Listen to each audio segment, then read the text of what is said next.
In this video, I'm going over the Chapter 8 practice exam. Make sure that you've tried all the problems before watching the video and then come here for help. We're going to start off with simplifying by adding or subtracting. And it says to leave your answer in standard form. So what that means is we need to put the exponents in the right order. Number 1. 6x to the third minus 5x plus 9 plus 3x squared minus 6x minus 8.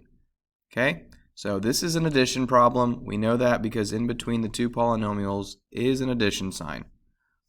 On addition problems, you're really just combining like terms. The parentheses could be ignored. So I'm going to start with the highest term since I'm trying to put it in descending order. So my highest term is the x cubed. And what I'm looking for is other x cubes that I can combine it with. And I don't see any.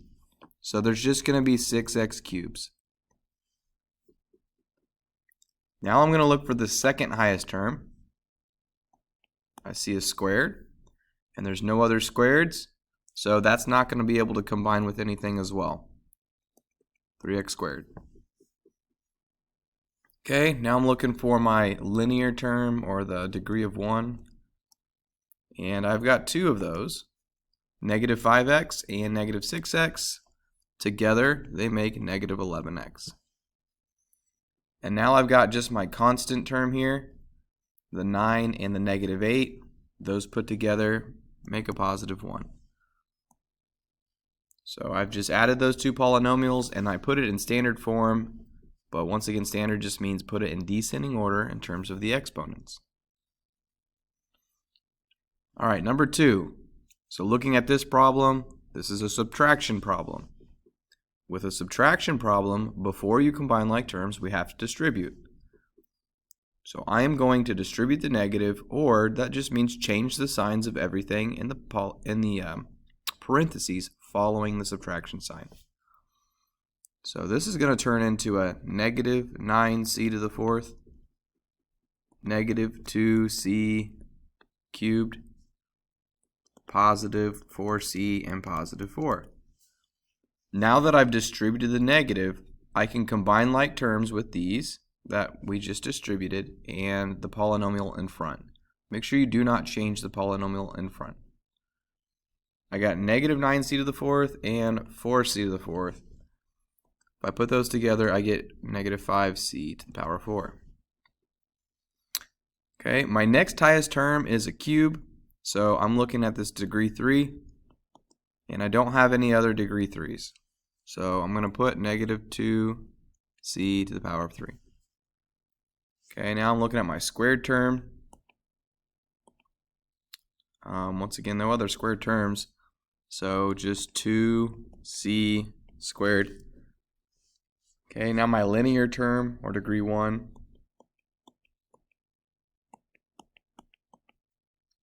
And if I put those together, I have negative 1c. And then 8 and 4 gives me 12. Alright, so what to remember on a subtraction problem is don't forget to distribute before you combine like terms. After you distribute, it's the same as addition. Find your product, leave your answer in standard form, so descending order. Alright, so whenever you're doing a monomial times anything else, you are just distributing that term to everything inside the parentheses. This is a multiplication problem because we don't see anything in between the parentheses, so that indicates we are multiplying. So I'm going to distribute that out. There's another way to do this, and that's with the box method. And if you were to do the box method on a monomial times a trinomial, you would have a 1 by 3. 1 row, 3 columns, because this is a 1 term and this is a 3 term. So this is how you would set it up for those that like the box method or the generic rectangle. And then you would find the inside, right? But doing that's the same thing as distributing. So if I multiply my first term with the 4z, I'm going to get 12z and whenever I'm multiplying a variable or two of the same variables, I can add the exponents together. That's what we learned in the last unit. So this is 12z to the power 5. The next term is going to be negative 8z to the power of 3, and then plus 12z squared. Okay? And you would have done the same thing. You would have found the inside of these boxes, and that would have been the same numbers that I have. The next one's a binomial times a binomial. So for those doing the generic rectangle, it's going to have to be a 2 by 2. So 5x minus 2, x plus 5, and multiply to find the inside. I'll go ahead and do it with the generic rectangle this time. So 5x and x makes 5x squared. 5x and 5 makes 25x. X and negative 2 makes negative 2x, and then negative 2 and 5 makes negative 10. If I combine my like terms, I have 5x squared plus 23x minus 10. All right, number 5, it's another multiplication problem. I'm going to have to distribute. If I distribute the x plus 3 to everything, remember that's just meaning the x is being multiplied to all three terms, and then the 3 is being multiplied to all three terms. And if you made your generic rectangle, it would have been a 2 by 3. Okay, so x times 2x squared is 2x cubed. X times negative 3x is negative 3x squared. X times 1 is x. And now I'm going to transition to the next number. And if you guys remember when we went over this in class a while ago, we talked about stacking the like terms. So I'm going to try to do that here. So 3 times 2x squared is 6x squared. So I put it underneath the other x squared term.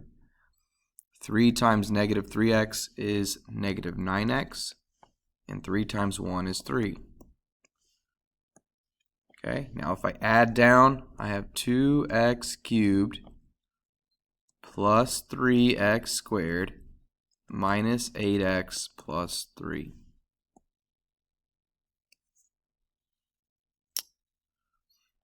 All right, now is factoring. So this is what we've been doing most recently, and factoring is reversing the process of multiplication. So we have the sum form, and we're trying to find what are the products. What are the two parentheses? All right, so number 6, I'm going to start with the strategy we began with. So we put the x squared in the bottom left of our generic rectangle, and then the negative 63 in the top right. And remember, we're trying to figure out what are these two boxes, but we have to split the 2x somehow. So the strategy we learned is if we multiply the diagonal, it goes in the top of our diamond, so negative 63x squared, and then the bottom of our diamond is a 2x, and then we go through the numbers of negative 63 that add to get 2. Okay, so if I went through those numbers, I would find that a 9 and 7, so I'm going to go 9x and 7x, they make 63, and then to get a positive 2, I need this to be a negative on the 7. Try that again. All right, so that's how I'm going to put them in the box, 9x and negative 7x. It does not matter where you put them. You can put them on either location. GCF of the bottom row is an x. If that's an x, x times x makes x squared. X times negative 7 makes negative 7x. And then x times 9 makes 9x. And then check the last box. 9 and negative 7 does make negative 63. So my answer is x plus 9, x minus 7.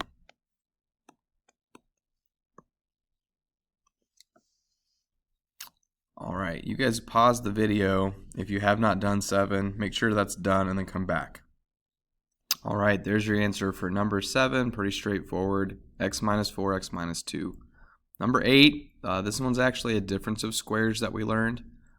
So I'm going to use the shortcut we talked about. Since this is a perfect square, and that's a perfect square, and we have a middle sign of negative, we can set up our two parentheses. Remember, whenever we factor quadratics, we're trying to turn them into two parentheses like this. So that's what we're going to do. Start it off with the two parentheses. And then square root the middle number, or the first number. So 5x is the square root of 25x squared. And the square root of 16 is 4 and 4. And then it's going to be a plus and a minus. And then you can check it if you wanted to by multiplying the outers. So 5x and negative 4 would make negative 20x. And then the inners, 4 and 5x, would be 20x. And if you add those together, it's going to cancel out just like the middle's gone here. Okay, so that's the difference of squares. That's what we learned in our last class period. You could have done that with a generic rectangle though. So if you don't remember that process, just do what you did in questions 6 and 7 and you should still be able to solve it. Number 9, so I am going to put the answers up to the last 3 and then we can check them. So pause the video and go ahead and make sure you have those done if you don't have them done yet. Alright, here's the answer to the last 3. I did the shortcut we talked about in the last class where we're just guessing and checking.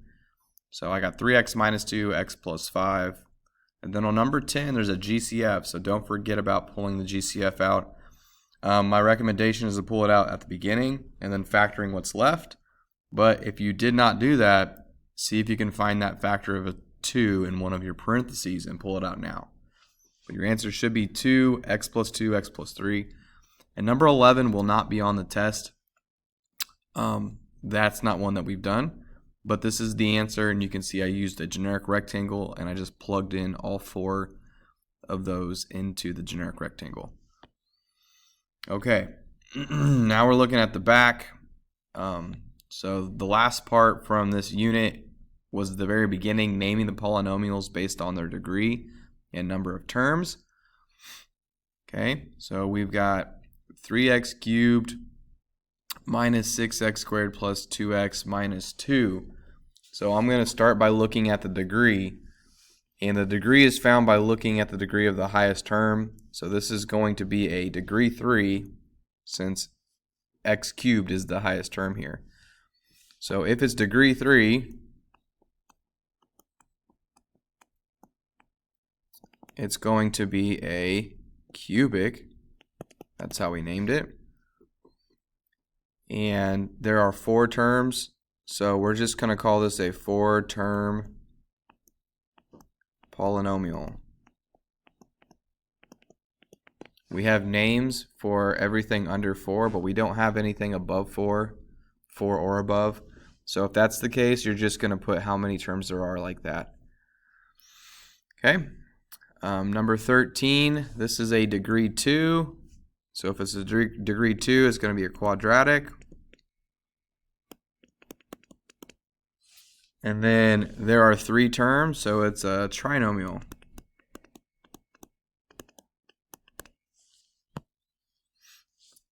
Number 14 is looking at the degrees. You're going to see a square, but remember the degree is actually found by adding the exponents of the variables in one term. So this is one term because there's no addition or subtraction. So I need to add those exponents together. So 2 and 1 would actually turn this into a degree 3. So we'd actually call it a cubic. Looks different than most cubics that we look at. And then there's only one term, so it's a cubic monomial, one term. And then finally, number 15, we've got 2x minus 4x squared, and that's a binomial, and the degree is, I'm looking at that squared number here, so it's going to be quadratic, and it's a binomial. Alright, I am running low on time. I'm going to stop this video here, and then I'll go over the mixed review in another video. Thanks for watching, and I hope you found this helpful.